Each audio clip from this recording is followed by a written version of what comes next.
अस्सलाम वालेकुम in a very good morning Lahore. आज की खूबसूरत सुबह की बहुत सी चाहतों, बहुत सी मुस्कुराहटों और बहुत सी मोहब्बतों के साथ मैं हूँ रुखमा इरफान मलिक और आप सबको आज के शो में वेलकम करती हूँ। उम्मीद करती हूँ आप सब लोग बिल्कुल खैरियत से होंगे और आप सबका आज का दिन बहुत अच्छा, बहुत खुशगवार गुजरेगा।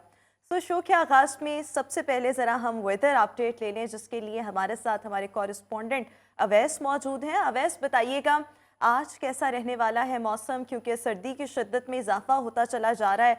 वेदर भी बड़ा क्लाउडी है, लग यूँ रहा है जैसे बारिश होने वाली है। बारिश के हवाले से भी बताइएगा क्या इम्कान है।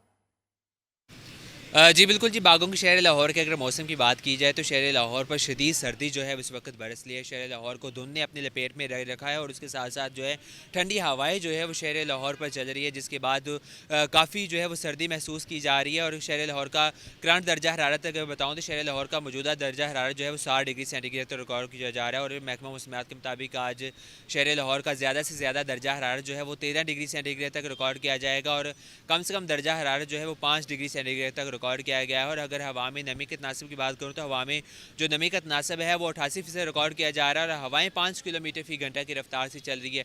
दूसरी जानब अगर मैं शहर लाहौर में माहौलियात के बारे में बात करूँ, आलूदगी के बारे में बात करूँ, तो शहर लाहौर जो है वो दुनिया के आलूदा तरीन शहरों की फहरिस्त में जो है वो चौथे नंबर पर मौजूद है। और शहर लाहौर का मजमूई एयर क्वालिटी इंडेक्स जो है वो 204 तक रिकॉर्ड किया जा रहा है, लेकिन मुख्तलिफ पोश इलाके जहाँ पर एयर क्वालिटी इंडेक्स जो है 350 से भी जो है वो तजावज़ कर चुका है। और महकमा मौसमियात ने शहर लाहौर में आइंदा 24 घंटों के दौरान जो है वो खुश्क सर्दी भरने के इम्कान ज़ाहिर किए हैं और उसके साथ साथ जो है खुश्क सर्दी जो है अभी पड़ेगी, बारिशों का कोई इम्कान नहीं। Thank you so much Awais, हमें वेदर के हवाले से अपडेट कर रहे थे। मूविंग ऑन, आज की टॉप स्टोरीज़ की तरफ आएंगे। सबसे पहले आपके साथ ये खबर शेयर करना चाहेंगे जो कि बच्चों से रिलेटेड है, बच्चों के स्कूल से रिलेटेड है कि सर्दी की शिद्दत में इजाफा देखते हुए पहले तो ये फैसला किया गया था कि जो वकेशंस हैं, विंटर वकेशंस, वो 9 जनवरी तक होंगी। अब फैसला ये किया गया है कि 10 जनवरी यानी कि कल से जो है वो स्कूल्स खुल जाएंगे, लेकिन उनके औकात कार जो हैं उनमें तब्दीली की जा रही है और कल से स्कूल्स जो हैं वो 9:30 पर लगेंगे। बच्चों के लिए नया स्कूल टाइम, अगर हम लाहौर की बात करें तो यहाँ पर अब कल से जो स्कूल्स हैं वो 9:30 जो हैं वो स्टार्ट हुआ करेंगे। पहली अपडेट हमारे पास ये है। मूविंग ऑन, अगली स्टोरी की तरफ आएंगे और नामवर अदाकार सुल्तान राही की आज 28वीं बरसी जो है वो मनाई जा रही है। 1938 में भारत के शहर सहारनपुर में इनकी पैदाइश हुई थी और क़याम पाकिस्तान के बाद की अगर बात की जाए तो ये पाकिस्तान मुंतकिल हो गए थे। 1971 में इन्होंने अपने फिल्मी करियर का आगाज़ किया था और लॉलीवुड को इन्होंने बहुत सी ब्लॉकबस्टर हिट मूवीज़ दी, जिसमें मौला जट थी, जिसमें बशीरा थी और एक और अदाकार थे जिनका नाम था मुस्तफ़ा कुरैशी। जिस मूवी में सुल्तान राही और मुस्तफ़ा कुरैशी को कास्ट किया जाता था, उस मूवी को कामयाबी की ज़मानत जो था वो समझा जाता था। तकरीबन 700 से ज़ायद मूवीज़ में इन्होंने अपनी अदाकारी के जौहर दिखाए और 9 जनवरी 1996 की अगर बात की जाए तो एक अनफॉर्चुनेट हादसे का शिकार हुए। गुजरांवाला से वापसी पर वहाँ पे नामालूम डाकुओं ने इनको फायरिंग का निशाना बनाया और इनको मौत के घाट उतार दिया और आज इनकी 28वीं बरसी जो है वो सेलिब्रेट की जा रही है। अल्लाह ताला इनके दर्जात बुलंद करे।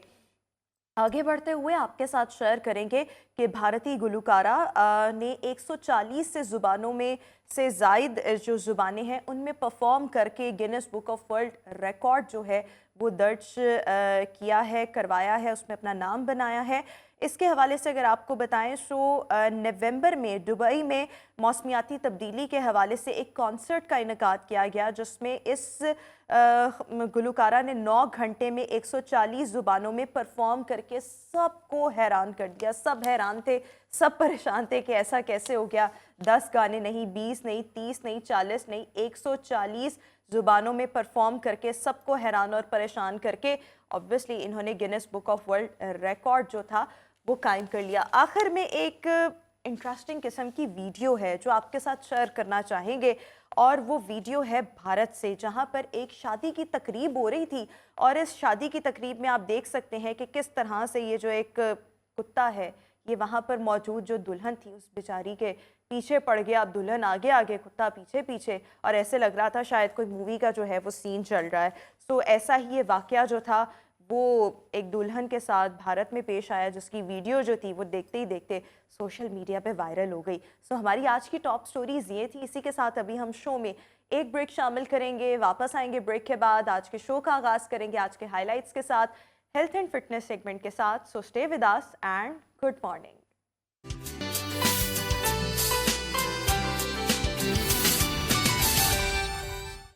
Welcome back after the break. और व्यूअर्स, आज के शो का आगाज़ करेंगे आज की हाइलाइट्स के साथ। आज शो में सबसे पहले हम बात करने जा रहे हैं ओरल हाइजीन पर। ओरल हाइजीन कितनी ज़रूरी है? क्या दांतों की नाकिस सफाई संगीन बीमारियों का बाइस बन सकती है? किस तरह से आप अपने दांतों की सफाई कर सकते हैं, इस पर आज हम बात करेंगे। साथ ही साथ आगे बढ़ते हुए फ्यूचर फेस्ट 2024 क्या होगा इस फेस्टिवल में, इसको भी डिस्कस करेंगे।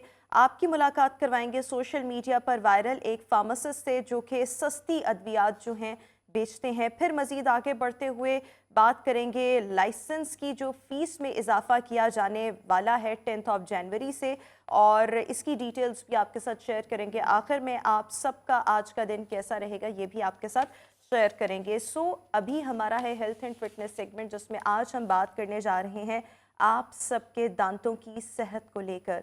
जब हम ओरल हाइजीन की बात करते हैं, so this is actually very important. आपको मुख्तलिफ बीमारियों से आपकी हाइजीन जो है, ओरल हाइजीन, ये तो बचा सकती है, प्लस आपकी ओवरऑल पर्सनालिटी के लिए भी ओरल हाइजीन बहुत बहुत ज़रूरी है। हमारे मुंह के अंदर हेल्दी किस्म के बैक्टीरिया होते हैं, लेकिन जब हम अपने मुंह की सफाई का ख्याल नहीं रखते, प्रॉपर ब्रशिंग नहीं करते, जिन औकात में ब्रशिंग जो है वो लाजमी की जानी चाहिए, ख्याल नहीं रखते, सो ये जो बैक्टीरियाज हैं इनका इम्बैलेंस क्रिएट होता है, जिसकी वजह से मुख्तलिफ बीमारियाँ, मुंह की बीमारियाँ, दांतों की बीमारियाँ जन्म लेती हैं। और ना सिर्फ ये बीमारियाँ, बल्कि अगर हम ब्लड प्रेशर की बात करें, अगर हम लिवर इश्यूज़ की बात करें, अगर हम किडनी इश्यूज़ की बात करें, सो वो भी एक्चुअली में कॉज हो सकते हैं। सो दांतों की सफाई नागुज़ीर है, दांतों की सफाई का ख्याल रखना नागुज़ीर है। इसके साथ साथ ऑब्वियसली जो लोग अपने दांतों की सफाई का ख्याल नहीं रखते, उनका मुंह जो है वो पूरे का पूरा जो है वो मुतासर हो सकता है, जिसमें आपके गम्स भी आ सकते हैं, आपके दांत भी आ सकते हैं, आपकी ज़ुबान भी आ सकती है। सो ओवरऑल ये, और फिर साथ में जॉ, सो कोई भी जो हिस्सा है मुंह का वो मुतासर हो सकता है।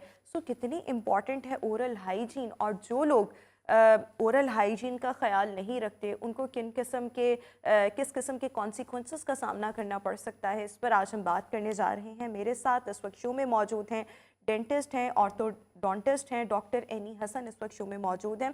Doctor any, thank you so much for being with us. So oral hygiene कितनी इम्पॉर्टेंट है, और जो लोग अपनी हाइजीन का ख्याल नहीं रखते, ओरल हाइजीन का, वो किन किन प्रॉब्लम्स का शिकार हो सकते हैं? Thank you so much Roma for inviting me. Oral hygiene उतनी ही इम्पॉर्टेंट है जितनी हमारी बाकी चीज़ों की सफाई और बाकी ऑर्गन्स की सफाई और बाकी हमारे ओवरऑल बॉडी की सफाई ज़रूरी है, क्योंकि ओरल हाइजीन मेंटेन नहीं होगी तो बहुत से ऐसे प्रॉब्लम्स भी हो सकते हैं कि जिनकी वजह से आपके स्टमक इशू, जैसे आपने पहले भी साथ में मेंशन किया, स्टमक इशू हैं, उसके अलावा आपकी जीआईटी डिस्टर्बेंस है, ये बहुत से इशू हो सकते हैं। ये तो एक फर्दर है, आपकी एक फर्दर अगर आप नहीं ख्याल करेंगे बैक्टीरिया अंदर चले जाएंगे। मगर उसके अलावा जो मेन है आपके दांतों में से बैड ब्रेथ, जो हम हेलेटोसिस का इशू कहते हैं, बदबू आना, एक तो वो मेन कॉज होता है, क्योंकि सबसे पहले आपकी सफाई नहीं होगी तो आपके मुंह में कैलकुलस या टार्टर डेवलप होने लग जाएगा। उसका मेन पर्पस जो है वो आप मेन कॉज जो है वो आपकी ओरल हाइजीन मेंटेन नहीं होगी, ब्रशिंग सही नहीं होगी तो टार डेवलप होगा। टार डेवलप होगा तो आपके गम्स जो हैं वो दांतों को छोड़ देंगे। जब मसूड़े दांतों को छोड़ते हैं तो उससे मज़ीद आपके दांतों की जो स्ट्रेंथन है वो लूज़ हो जाते हैं, स्ट्रेंथन नहीं रहते। वो एक तो वो, दूसरा फिर उसके बाद जो आपके दांतों में खाना बचा कुचा किसी कोने में रह जाता है उससे डिके हो जाता है, कैविटी फॉर्म होती है, फिर आपके मसूड़ों के साथ ठंडा गर्म लगने लगता है आपको, क्योंकि ये मेन कहते हैं ना, ये कनेक्टेड हैं एक दूसरे के साथ। तो अगर ओरल हाइजीन ही मेंटेन नहीं होगी तो ये सारी चीज़ें फर्दर एक के साथ एक जन्म लेती जाएंगी। और जब वो हमारे पास पेशेंट आता है, क्योंकि पेशेंट आता ही तकलीफ़ के साथ है, जब ये सब चीज़ें डेवलप हो रही होती तो पेशेंट उससे को आइडिया नहीं होता कि क्या हमारे मुंह में चल रहा है या क्या हमारे मुंह में चेंजेस आ रही हैं। पेशेंट रिपोर्ट ही तब होता है जब उसको दर्द होता है। दर्द होने का मतलब है या तो आपके मसूड़े काफ़ी हद तक डैमेज हो गए या आपके दांतों में कीड़ा इतना लग गया कि वो अब आपको तकलीफ़ दे रहा है। तो हम अपने आप को मेंटेन नहीं करते, बल्कि हम तब पहुँचते हैं तब हम काफ़ी डैमेज दे चुके होते हैं अपने ओरल अच्छा, हाइजीन एक और चीज़ के लोग जो हैं वो किस किस तरीके से अपने दांतों की हिफाजत नहीं करते, ओरल हाइजीन का ख्याल नहीं करते। एक तो इसमें है कि ब्रशिंग ना करना या ब्रशिंग प्रॉपर ना करना, इसके अलावा भी ओरल हाइजीन में मुख्तलिफ चीज़ें आती हैं कि अगर उनका ख्याल ना रखा जाए तो मुख्तलिफ issues as we have earlier discussed वो कॉज हो सकते हैं। देखिए ज़ाहिर बात है, सफाई तो सबसे मेन इशू है। देखिए सफाई के अलावा तो कहते हैं ना, कोई क्वेश्चन है ही नहीं इसके ऊपर। दूसरा, हमारी जो फूड इनटेक है, हमारा खाना पीना जो है, उसमें शुगर बहुत हो गया, उसमें कार्बोहाइड्रेट्स बहुत हो गए। हमारी हर चीज़ में कार्बोहाइड्रेट्स ही हैं। आप आटा देख लें, डबल रोटी है, बर्गर्स हैं। बच्चे, अब के बच्चे जो हैं वो ग्रेन्स और वो चीज़ें खाते ही नहीं हैं। तो मेन इशू तो यही है कि हमारी हर चीज़ में शुगर बहुत है, हर चीज़ में हमारे स्टार्च बहुत है। इन चीज़ों की वजह से फिर हम जो फिज़ी ड्रिंक्स पीते हैं, जो कि हमारा एक मेरे ख्याल में पानी से ज़्यादा अब हमारा जो पीने का बन गया है, वो हम पानी नहीं, हम और ये फिज़ी ड्रिंक्स पी रहे होते हैं, कोल्ड ड्रिंक्स पी रहे होते हैं। तो फिज़ी ड्रिंक्स है वो वाइट भी नुकसानदेह, बट जो कलर्ड फिज़ी ड्रिंक है वो तो बहुत ज़्यादा आपके लिए वैसे भी, क्योंकि उसमें शुगर कंटेंट बहुत ज़्यादा होता है। दूसरा, उसके कलर्स की वजह से, क्योंकि जो आर्टिफिशियल कलर्स उसमें ऑब्वियसली डले होते हैं, वो आपके ओरल हाइजीन और आपके दांतों में डिस्कलरेशन कॉज कर सकते हैं, उसमें स्टेन्स लग सकते हैं। तो मेन इशू तो शुगर है, मेन इशू आपका। और शुगर ज़रूरी नहीं कि चीनी की फॉर्म में हो, वो आपका चावल भी है, आपका आटा भी, सब in the end starch carbohydrates हैं जी। बट उनको मैं ये नहीं कह रही कि खाना छोड़ दे, बट उसके बाद आपने एक प्रैक्टिस होती है उसकी सफाई की। Everything, excess of everything is bad. आप अगर सफाई नहीं करेंगे और खाते रहेंगे तो ऑब्वियसली वही चीज़ें आपको नुकसान देंगी। बट आप खाएं, बैलेंस के साथ खाएं, मुतवाज़न ग़िज़ा, मुतवाज़न सफाई, मुतवाज़न हर चीज़, जो बैलेंस है वही हर चीज़ का जो है वो। अच्छा, बहुत से लोग जो हैं वो पता है क्या करते हैं, जब उनके दांतों के अंदर कभी कभी ऐसे होते हैं कैविटी हो जाती है, कोई ना कोई होल हो गया, नहीं पता लगा, कुछ खाया उसमें जाके वो फंस गया, उसके बाद वो टूथपिक्स का या थ्रेड्स का बहुत ज़्यादा इस्तेमाल करते हैं। होता क्या है कि वहाँ पर जो सुराख है, कैविटी है, वो बड़ी होने लग जाती है और वो भी प्रॉब्लमैटिक हो जाती है। तो क्या ये चीज़ें इस तरफ भी आ जाती हैं और फिर ज़्यादा प्रॉब्लम? जी जाहिर बात है, जब आपका खाना फंस रहा है, जो डिके है, ये कोई ओवरनाइट का एक इशू नहीं है, ये टाइम लेता है। जो डिके फॉर्मेशन है, जो कीड़ा लगना जिसको कहते हैं, ब्राउन या ब्लैक कलर के जो स्पॉट है, और उसके बाद जो आप एक खोखलापन कह रही हैं, होल्स कह रही हैं, वो तो बहुत आगे की कहानी। उसमें ये कि अगर आपके दांतों में आपको कुछ, तभी हम कहते हैं एक साल में एक दफ़ा डेंटिस्ट को या किसी अपने करीबी डेंटिस्ट को ज़रूर दिखा लें। आपके ओरल एनवायरनमेंट में कोई चेंजेस आ रही हैं तो वो फ़ौरन एड्रेस हो जाएंगी। स्पॉट्स लगना शुरू होते हैं, स्टेन्स की तरह का हमें लगता है कि दांतों में धब्बे हैं, मगर वो डिके फॉर्मेशन स्टार्ट होती है। अगर वो नहीं एड्रेस होगी, उसकी सफाई नहीं होगी या उसको टाइम पर फिलिंग नहीं होगी, तो वही बढ़ते बढ़ते आपका होल क्रिएट कर देगी। पहले तो वो आपकी जो कैविटी है वो डेंटिन तक रहती है, जो second layer of the tooth होती है, वहाँ पे वो हार्म नहीं पहुँचाती, वहाँ पे आपकी फिलिंग हो सकती है। जब वो थर्ड लेयर पल्प पे पहुँचती है तो वहाँ पे वो आपकी सेंसिटिविटी, पेन और ये सब चीज़ें कॉज करती है। जब आप पहुँचते हैं तो वो आपका प्रॉब्लम मोस्टली पल्प तक पहुँच चुका होता है। वहाँ पर जो ट्रीटमेंट है वो एक्सटेंसिव ट्रीटमेंट हो जाते हैं, फिर वो फिलिंग से बात नहीं बनती, फिर वहाँ रूट कैनाल थेरेपी करनी पड़ती, दांतों को डेड करना, जिसे आम उर्फ़े आम में कहते हैं डेड करना दांत को, वो रूट कैनाल हमें ट्रीटमेंट करना पड़ता है। उसके बाद, और वो ट्रीटमेंट ऑब्वियसली एक्सपेंसिव है, उसके बाद फिर आपका दांत इस कदर ब्रिटल हो चुका होता है कि हमें क्राउन्स की तरफ जाना पड़ता है। तो अगर आप पहले ही एड्रेस कर लें, ये आपका जो डिके है या आपका जो ब्राउन स्पॉट्स हैं या ब्लैक स्पॉट्स दांतों पे लग रहे हैं, फर्स्ट अटैम्प्ट आप उसको ही देख के अगर आप एड्रेस करके पहुंच जाओ और फिलिंग करा लें तो वो मच कन्वीनियंट है और आपका टाइम और पैसे दोनों सेव हो सकते हैं। अच्छा, अक्सर लोगों को ना मैंने कंप्लेन करते सुना है कि वो कहते हैं जब भी हम कोई गोश्त वाली चीज़ें इस्तेमाल करते हैं या बारबेक्यू खाते हैं तो एक ख़ास किस्म की इरिटेशन जो है वो उनके दांतों में होती है और सिर्फ वो मीट या मीट प्रोडक्ट्स खाने की वजह से होती है। What is the actual reason behind कि सिर्फ मीट प्रोडक्ट्स ऐसी क्या चीज़ अंदर जाके कॉज करती हैं हमारे मुंह के अंदर कि हमें एक इरिटेशन सी जो है वो फील होने लग जाती है? देखिए बाज़ों का तो ये चीज़ें GIT से रिलेटेड होती है कि आपको वो चीज़ें डाइजेस्ट नहीं होती। बट हमारे साथ जो मेन इशू आता है वो ये होता है, जो फ्लैशी फूड होते हैं, चिकन हो गया, मटन हो गया, बीफ हो गया, वो मोस्टली आपके दांतों में फंस जाता है। और हमें वो पता इसलिए नहीं चलता कि हमारे जो इंटरडेंटल स्पेसेस हैं वो सबका एक अपना हिसाब है, वो ब्रश कैसे करते हैं, वो फ्लॉस कैसे करते हैं, वो ये नहीं कर रहे क्योंकि मोस्टली 90% लोग फ्लॉसिंग से ना आशना, उनको नहीं पता फ्लॉस भी करना है। हम टूथपिक्स ही अपने दांतों में खलाल जिसे कहते हैं वो मारते रहते हैं। खलाल जो है टूथपिक, या मोस्टली बड़ी अनहाइजीनिक हरकत है कि हम सर की पिने निकाल लेते हैं, कोई और चीज़ निकाल के कागज पर बारीक सा करके उससे उसको दांतों में फेर रहे वो होते हैं। जो प्रैक्टिस है ना, वो आपके इंटरडेंटल स्पेसेस में मजीद स्पेस क्रिएट करती है।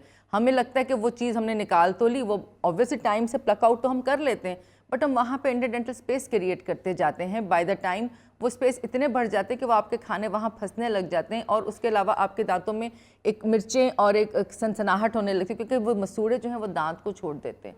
तो इस वजह से आपको फ्लॉस यूज़ करें। फ्लॉस हमारे वैक्स थ्रेड होते हैं जो अच्छा, आपके ये बहुत से डेंटिस्ट जो हैं वो अक्सर फ्लॉसिंग का जिक्र करते हैं, और जिस तरह से अभी हम डिस्कस भी कर रहे थे, लोगों को नहीं पता कि व्हाट एक्चुअली इज फ्लॉसिंग। सो थोड़ा सा लोगों को बता दें कि फ्लॉसिंग किस तरह से की जाती है, फ्लॉसिंग असल में होती क्या है। फ्लॉसिंग जो है वो वैक्स थ्रेड होता है, उस वो थ्रेड तो होता है बट उसके ऊपर वैक्स लेयर, एक फ्रेंडली वैक्स चढ़ा होता है, कि जो आप जब दांतों में इंटरडेंटल स्पेस में, वो दो दांतों के बीच में हमें फ्लॉस का जो थ्रेड है उसको दाखिल करना होता है और उसको प्लक आउट करना होता है। उससे आपके तो गम्स जो हैं वो कहते हैं ना, छिलते नहीं हैं, ज़ख्मी नहीं होते। आप बाकी धागे जो हैं, सिलाई धागे और ये धागे, उसमें नायलॉन होता है, उससे आपके मसूड़े ज़ख्मी हो सकते हैं। तो वो तो धागा आपको प्रोहिबिटेडली मना है, वो नहीं आपने यूज़ करना। आप वैक्स थ्रेड यूज़ करें, एक तो वो स्पेस क्रिएट नहीं करता और ऊपर से वो आपको कोई हार्म नहीं करता, आपका मसूड़े में कोई ज़ख्म नहीं करेगा, और उसके अलावा वो ईजीली आपके साथ जो भी खाना होगा। अब तो जो टूथपिक है वो फ्लॉस जो है वो टूथपिक ईजी टू कैरी आता है, कि आप सिर्फ धागा नहीं, और वो टूथपिक शेप में भी आता है कि टूथपिक के आगे फ्लॉस लगा होता है कि इजी टू हैंडल हो जाए उसमें। तो हर दांत के बीच में जहां आपसे इजी पहुंच सकते हैं, मोस्टली दो दांतों के बीच के स्पेस को हम फ्लॉसिंग से क्लियर करते अच्छा, हैं। ये खुद ही कर सकते हैं या इसके लिए किसी के पास जाना पड़ता है? नहीं, ये आप खुद कर सकते हैं। ऑब्वियसली बाय द प्रैक्टिस आप बहुत इजीली कर सकते हैं। शुरू में ऑब्वियसली थोड़ा मुश्किल लगता है, क्योंकि हम फ्रंट के दांतों पे तो फ्लॉस इजी कर सकते हैं, जो बैक साइड के दांत है वहाँ पे आपको थ्रेड होल्ड करना दोनों दांतों में ऑब्वियसली प्रैक्टिस नहीं होती, बट बाय द प्रैक्टिस अगर आपसे थ्रेड से नहीं हो रहा तो आप टूथपिक फ्लॉस यूज़ कर लीजिए। बिल्कुल ठीक हो गया। अक्सर ऐसे भी होता है कि लोगों के दांतों से या मसूड़ों से जो है वो खून बहने लगता है, इसकी क्या रीज़न होती है और क्या इसका भी ताल्लुक ओरल हाइजीन से ही है? मजीद भी इस टॉपिक पर बात करेंगे। अभी हम शो में एक ब्रेक शामिल करेंगे।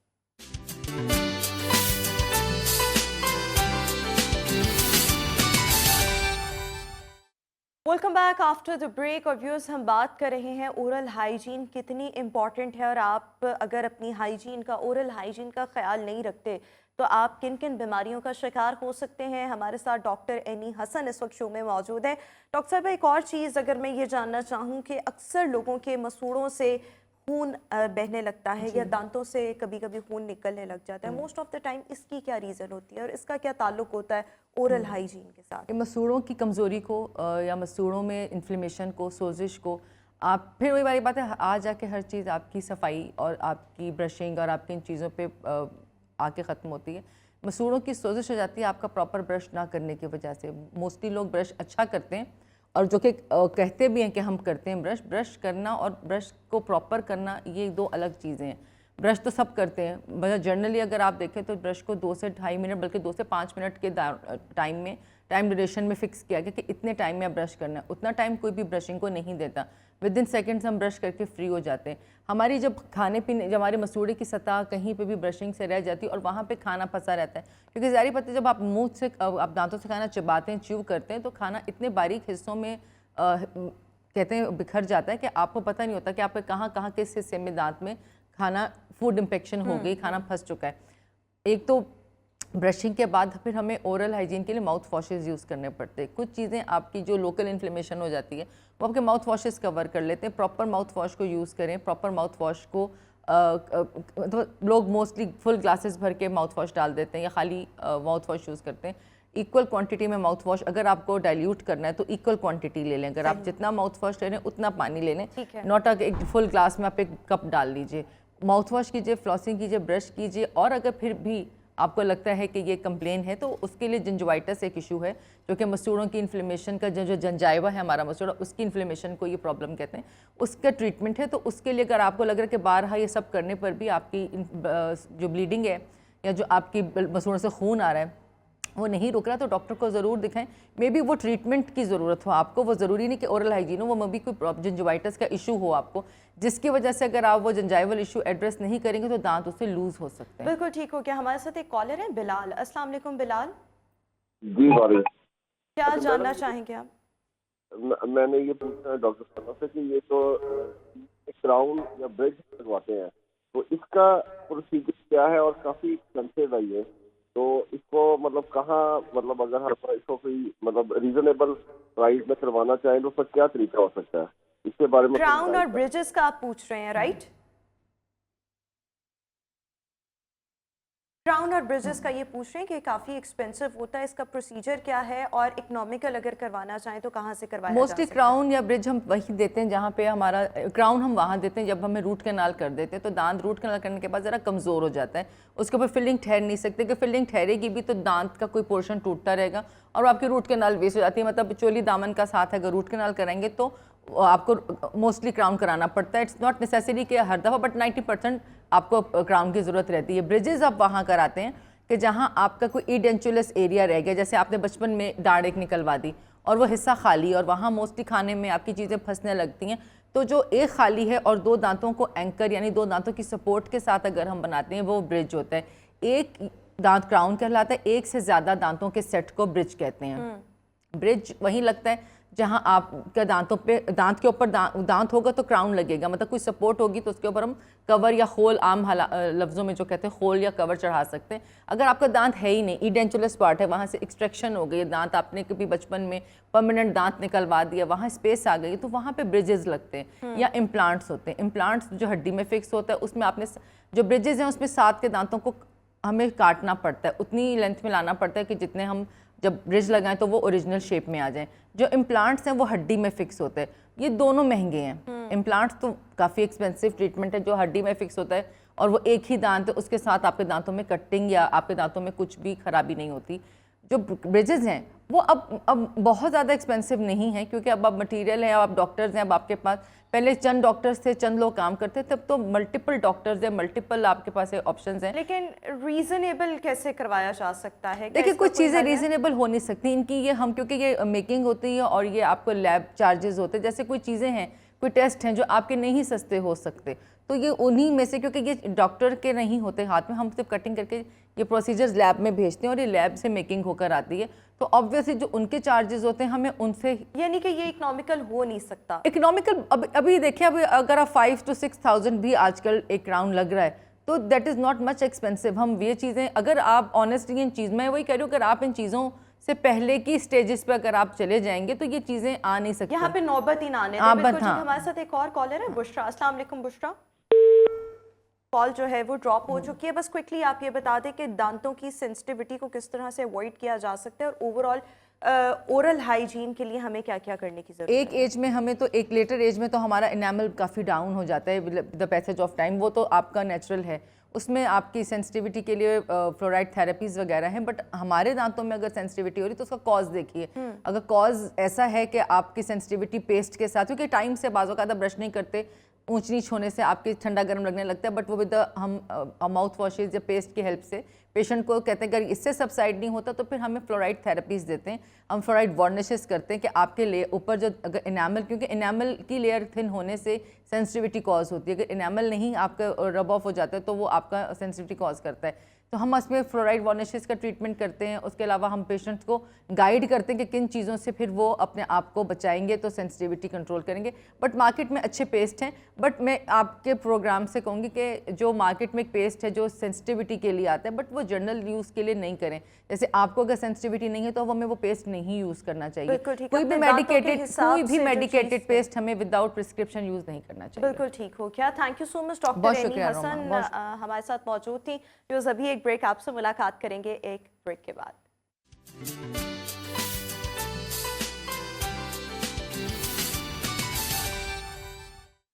Welcome back after the break. और व्यूज़, अभी हम बात करने जा रहे हैं आप सबकी सेहत पर दोबारा से, और आप सबकी सेहत को मद्देनज़र रखते हुए ऑब्वियसली अक्सर ऐसी सिचुएशंस या कंडीशंस या प्रॉब्लम्स या डिजीज़ेज़ ऐसे होते हैं जिसमें हम चाहते हैं कि हमें हमारा इलाज भी होता रहे लेकिन हमारी जो जेब है उस पर भी बोझ ना पड़े। सो इसके लिए ऑब्वियसली एक सस्ती दवाई का कॉन्सेप्ट जो है वो एक शख्सियत ने ऑब्वियसली इंट्रोड्यूस करवाया जिनका नाम है ताबिश शौकत, जो कि ख़ुद एक फार्मासिस्ट हैं, सोशल मीडिया पर काफ़ी ज़्यादा मकबूल हैं। और इनका काम बेसिकली क्या है कि अगर डॉक्टर ने या ऑब्वियसली किसी ने भी कोई दवाई जो है वो प्रेस्क्राइब की है, सो उसी का ही ऑल्टरनेट आपको उसी सॉल्ट में जो है वो प्रोवाइड कर दिया जाए, जो कि सस्ती भी हो और आप पर बोझ भी ना बने। और इसके साथ साथ ये बेसिकली मुख्तलिफ अद्वियात की अफादियत और फिर उनका डिफरेंस बता रहे होते हैं, कौन सी अद्वियात जो हैं वो कौन सी दवाई से ज़्यादा बेहतर हैं। इस हवाले से बेसिकली ये लोगों को गाइड कर रहे होते हैं। तो हमारे साथ फार्मासिस्ट ताबिश शौकत इस वक्त शो में मौजूद हैं। Tabish, thank you so much for being with us. So सबसे पहले तो मैं आपसे ये जानना चाहूँगी कि ये जो सस्ती दवाई का कॉन्सेप्ट आपने इंट्रोड्यूस करवाना शुरू किया, ये कब से आप करवा रहे हैं और आपको इससे क्या मिला, क्यों आपने इसको स्टार्ट किया? बेसिकली हमें पहले तो ये देखना पड़ेगा हमारे डोमेन्स क्या हैं। डॉक्टर एक अपनी डोमेन में बैठा हुआ है, हमें भी एक डॉक्टर की कैटेगरी में ही लिया जाता है, लेकिन हम उस फील्ड में आ जाते हैं जहाँ पे मेडिसिन का लिंक होता है। अब उस मेडिसिन के लिंक में फार्मासिस्ट का रोल ना डिफरेंट साइड्स के ऊपर है। जो मेरा बेसिकली रोल है वो है कम्युनिटी के अंदर रह के लोगों को उस प्रिस्क्रिप्शन पे काम करके देना जो कि डॉक्टर उन्हें लिख के देते हैं। तो सबसे पहले मैंने जब इसे स्टार्ट किया था, मैं बिहाइंड लॉजिक यही था कि मैं फार्मेसी में बैठ के देखता था कि एक ब्रांड जो है वो एक कीमत को लिख के दे रहा है जो कि पैक के ऊपर 400 रुपये लिखा हुआ है, और दूसरी कंपनी आके वही पैक मुझे 100 रुपये का ऑफ़र करती है। अब वो 300 400 और 100 रुपये का जो 300 रुपये का डिफरेंस आ रहा है, मैं देखता था ये डिफरेंस क्यों आ रहा है। अब इस डिफरेंस के पीछे भी कोई ना कोई वजह होगी। फिर हम लैब्स के अंदर ये चीज़ें सारी टेस्टिंग वगैरह करते हैं, लेकिन ज़्यादातर क्या होता है, जिस तरह आपने देखा होता है कई मेडिकल रिप्रेजेंटेटिव होते हैं, वो डॉक्टर के पास जाके ना अपनी मेडिसिन को लिखवाते हैं। अब वो डॉक्टर्स क्या करते हैं, कम्युनिटी के ऊपर वो अप्लाई कर देते हैं। अप्लाई करने के बाद वो कम्युनिटी से जो उनको रिस्पांस मिलता है ना, वो मेडिकल रिप्रेजेंटेटिव को बताते हैं कि अच्छा आपने मुझे ये एक फार्मूला दिया था, मैंने लोगों में ये अप्लाई किया है, इतना अच्छा रिस्पांस आया है, आपने ड्रग को कितना अच्छा यानी कि मैन्युफैक्चर किया है, मैं आपको बता देता हूँ। इसके पहले भी कुछ तरीक़ेकार होते हैं, कम्युनिटी के बाद के भी होते हैं। तो जब मैंने सस्ती दवाई का कॉन्सेप्ट शुरू किया ना, तो मुझे लगा कि जो 400 रुपये का जो इनिशियली मुझे लगा, अब तो शायद बदल गया है, जो 400 रुपये की ड्रग या सप्लीमेंट एक काम कर रही है, वो 100 रुपये वाली भी कर रही है। ठीक है। तो लोगों को मैंने ये बताना शुरू किया कि आप अपनी जेब के पैसों के हिसाब से अपनी मेडिसिन फार्मासिस्ट से ले सकते हैं। अब इसमें दो फ्लॉ हैं।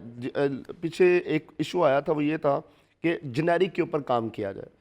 अब जेनेरिक के ऊपर जब काम करना शुरू किया ना, तो उसमें ये मसला आ रहा था कि जी जो फार्मेसी वाला है ना, वो फार्मासिस्ट नहीं था, वो मेडिकल स्टोर वाला था जो कि किसी की डिग्री लेके बैठा हुआ है और वो अपनी मर्जी से ना पूरी कीमत पे अद्वियात निकाल रहा है।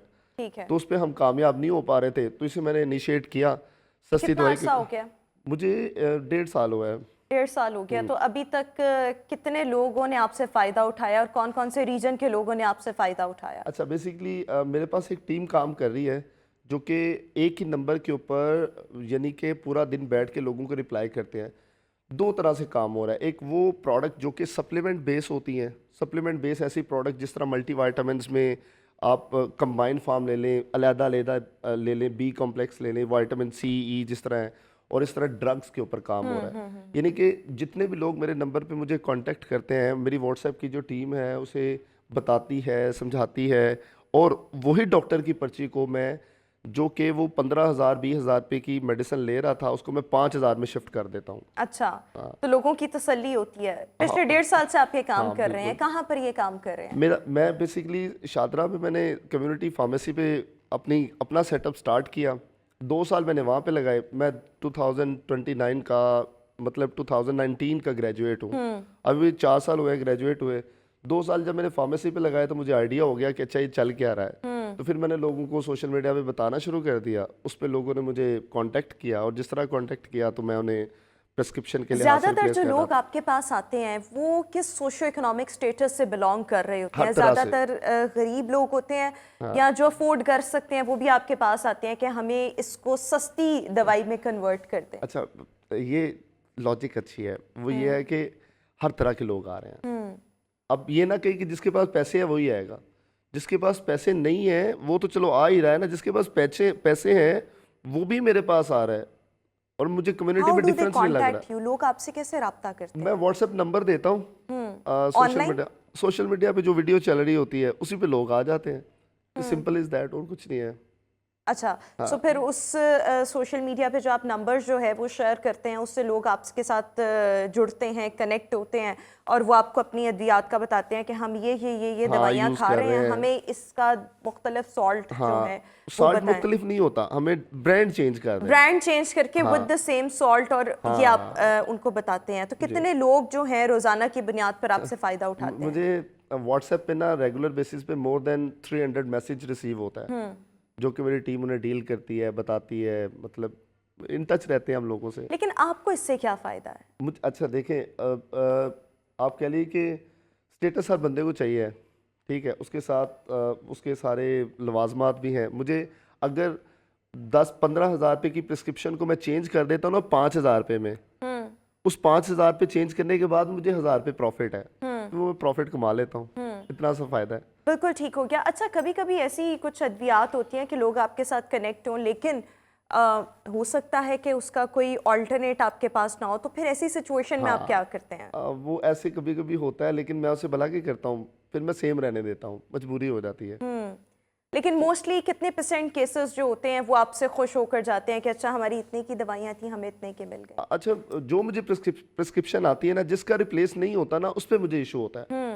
अब रिप्लेस ना होने के बिहाइंड भी कोई रीज़न है, वो मैं बाद में बताता हूँ, लेकिन जिसका रिप्लेस नहीं होता उसे मैं एग्जैक्ट रहने देता हूँ और बाकी को मैं रिप्लेस करके देता हूँ, तो सारे लोग खुश होते हैं। And that's actually wonderful. लोग आपके साथ मजीद कैसे कनेक्ट हो सकते हैं? अगर आप हमारे इस प्लेटफॉर्म से अपना कोई नंबर वगैरह जो है वो if you want to share, so you are free madam to बस शेयर। सादी सी बात है, एक मैं कहता हूँ कि इंसान नाम से नहीं पहचाना जाता, अपने अल्टरनेट से पहचाना जाता है। मेरा अल्टरनेट सस्ती दवाई था और सारे लोग सस्ती दवाई सर्च करते हैं फेसबुक पे, किसी भी प्लेटफॉर्म पे, तो आ जाता है, सारा बिल्कुल कुछ ठीक। आ आप जाता अपना नंबर वगैरह कोई शेयर करना है। वही चाहेंगे? है, सस्ती दवाई है, और क्या है। सस्ती दवाई हाँ, जहाँ इंटरनेट पे मर्जी जा, जाके आप सर्च करेंगे एल्गोरिदम पे तो आ जाएगा, वो मैं ही हूँगा, और नंबर आप भी लिखा होगा उसके ऊपर। बिल्कुल ठीक हो गया। सो लोग आपके साथ इस तरीके से कनेक्ट होके, अगर आप लोग चाहते हैं कि आपकी दवाइयाँ बहुत महंगी हैं लेकिन आपको किसी और ब्रांड में इसी सॉल्ट में मिल जाए, सो आप ये काम जो है वो ताबिश या इनकी टीम से करवा सकते हैं। Thank you so much for शुक्रिया बीइंग आपका, विद thank अस, और अल्लाह ताला आपको इसकी जज़ा दे, हाँ जी, क्योंकि ज़रूर। एक तरफ तो आप अपना ऑब्वियसली कमा भी रहे हैं, but at the same time आप लोगों के लिए भी आसानी पैदा कर रहे हैं। तो जितने लोग ह्यूमैनिटी के लिए आसानी पैदा करते हैं, तो ऑब्वियसली अल्लाह ताला उनके लिए आसानी पैदा करता है। अभी हम शो में एक ब्रेक शामिल करेंगे, आपसे मुलाकात करेंगे एक ब्रेक के बाद।